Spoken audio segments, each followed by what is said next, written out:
dan yang lebih pelaku hukumannya. Lo sendiri kadang-kadang untuk memenuhi.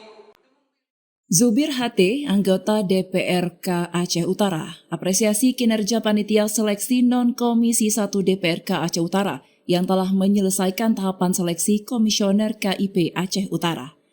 Meskipun begitu, Ketua DPD Partai Nasdem Aceh Utara ini juga menerima masukan dan aspirasi dari masyarakat, termasuk laporan dari para peserta yang menyatakan bahwa tahapan rekrutmen terindikasi syarat kecurangan.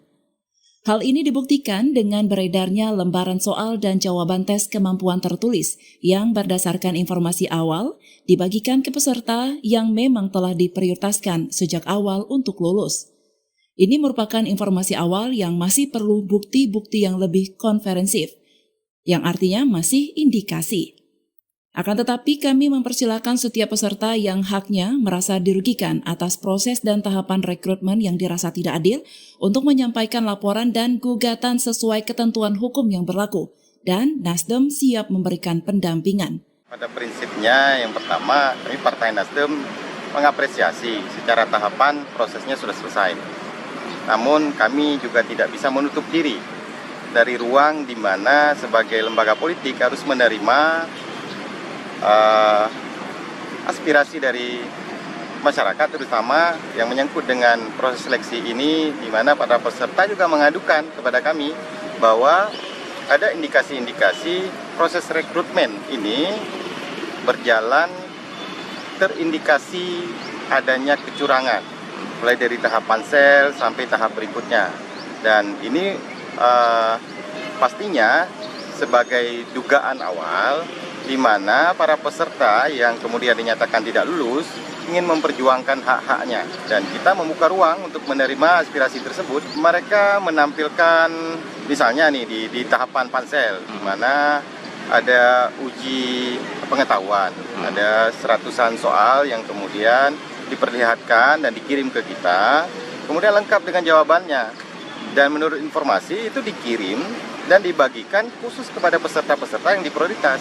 Dan apabila ini benar, dugaan ini benar, maka ini sungguh sangat mencederai integritas daripada pelaksana seleksi tersebut dan juga para peserta yang lulus.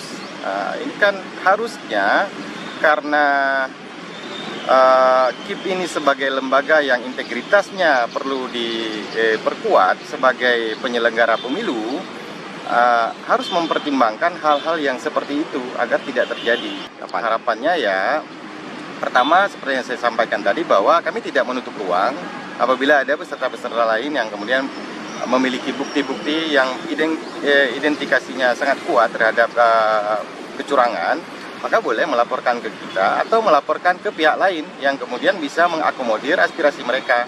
Ya, mudah-mudahan kita berharap ke depannya kan masih ada tahapan politik nih, ada tahapan di mana para pimpinan juga akan mengambil sikap dengan membubuhkan tanda tangannya untuk pengambilan keputusan saat pelantikan. Ini juga dapat mengkaji apakah itu sudah tepat atau tidak.